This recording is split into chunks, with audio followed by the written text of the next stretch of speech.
As we enter the 21st century, we're faced with more challenges today than we have been in the last 100 years. We need a new generation of creative thinkers, designers, problem solvers, and innovators to take us to the next level in our technological evolution.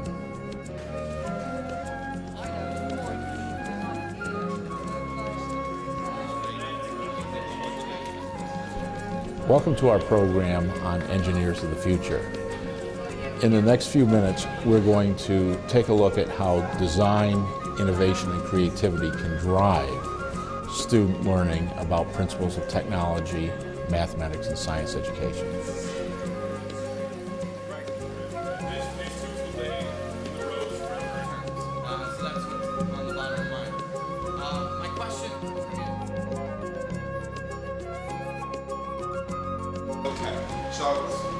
In developing this program, our primary objective was to create a learning environment where teachers took back to their classrooms the best possible practices in design and engineering and technology to enable their students to understand the engineering concepts they eventually will use in their lifetime. Don't seem to relate to the number of times that one goes round relative to that. There is only two ratios here. Which direction, from your point of view, must that gear? Things in friction, trying all sorts of ways that you can make something claw its way up the hill, grind its way up the hill, whatever. You're also introducing to them stored energy in the form of elasticity, and you're also introducing to them levers and leverage, or levers and leverage, as you say here.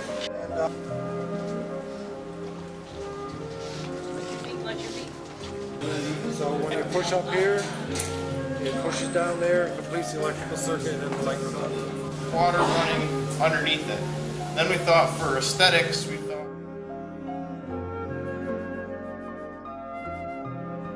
I mean, all the courses had a hands-on component, but basically through the high school class was a lot more of the math that goes with the hands-on. So now that we taught them looking at how do these mechanical things work, why do they work, also showing them the calculations behind why they work. So it wasn't all theory and it wasn't all hands-on. It was a nice, relationship between the two for that level of student.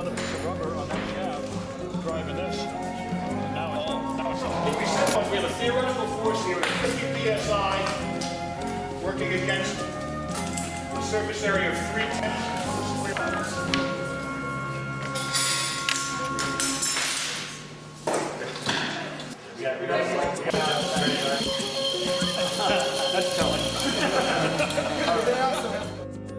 The real difference with this program as compared to other disciplinary approaches is the design process. We don't problem solve where there's one right answer. We design solutions to problems. That's what students are charged with in this approach. By students designing solutions to problems, there can be many successful solutions, and they are dependent upon students using their skills in math and English and even social studies and science to allow them to arrive at a successful culmination, which is a working model, which is a successful design to a challenge.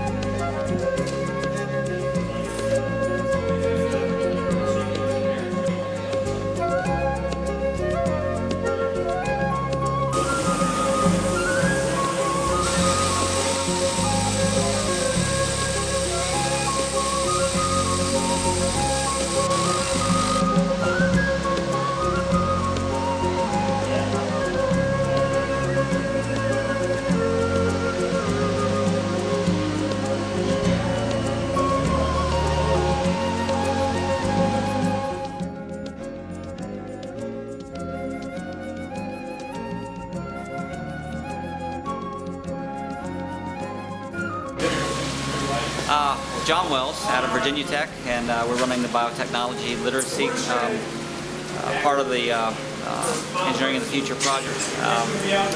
Currently we have students using the Technology Education Biotech Curriculum Teaching Guide, and from those materials we are doing problem scenarios, and they have been tasked with doing a bioremediation, a photobioreactor, and an alternative fuel system. Secondary, which are, we have tubes packed with beads that would filter out the sediment. Fertilizer delivered to the field was basically what we had already talked about, where you run the hoses through the field. The different areas in engineering are wonderful experiences for women, good academic experiences, technicians, technologists as in engineering technology majors or formal engineers, depending on whether you want a more hands-on kind of experience or a more theoretical experience.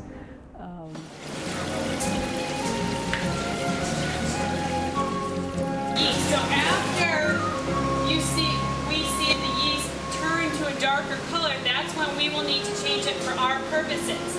At that point, we could put it into the soil if we wanted to.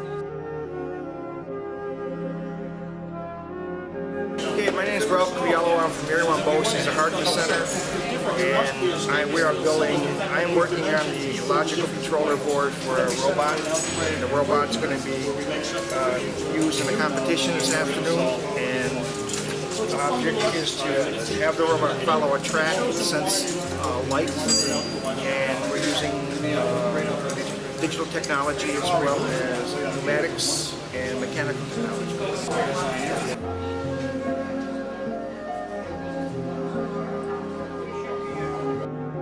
Things that engineers of the future will bring to high school and middle school students is the knowledge of what engineering is all about.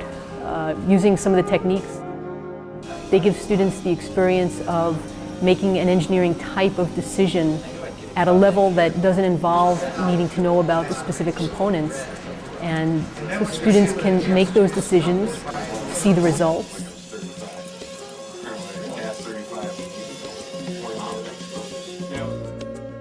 My name is Ron Todd. I was one of the lead consultants at the Buffalo State project.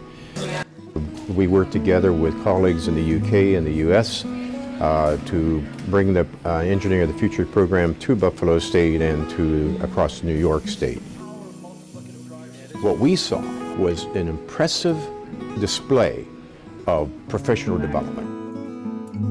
What makes this even more impressive is that the training for each course was only 9 days long, 60 hours of contact, and the work that they did in that length of time and the products and the results of that work were impressive indeed. In 7 different locations around New York State, there have been teachers participating in programs designed and implemented as part of this Engineers of the Future project. What we've done is provide teachers with a variety of ways that different objectives can be met. Districts who have a greater means of purchasing more expensive equipment will have the ability to do that. Districts with more meager budgets will be able to have their students accomplish the same objectives through using different approaches.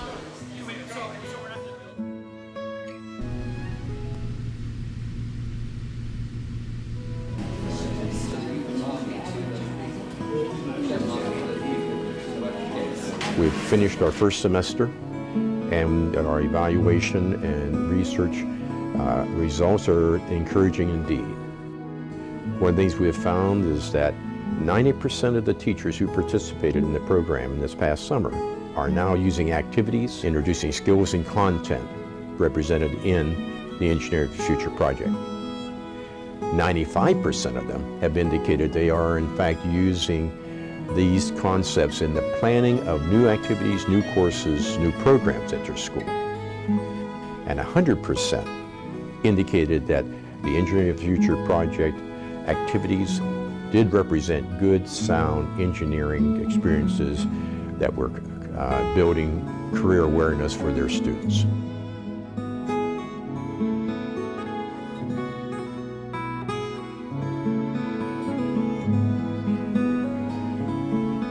Our challenge is to continue the work of building the Engineering of the Future project, so that students and teachers can gain new skills, these new 21st century skills in teaching and learning and living, so that they can be involved in preparing new designers and engineers of the future.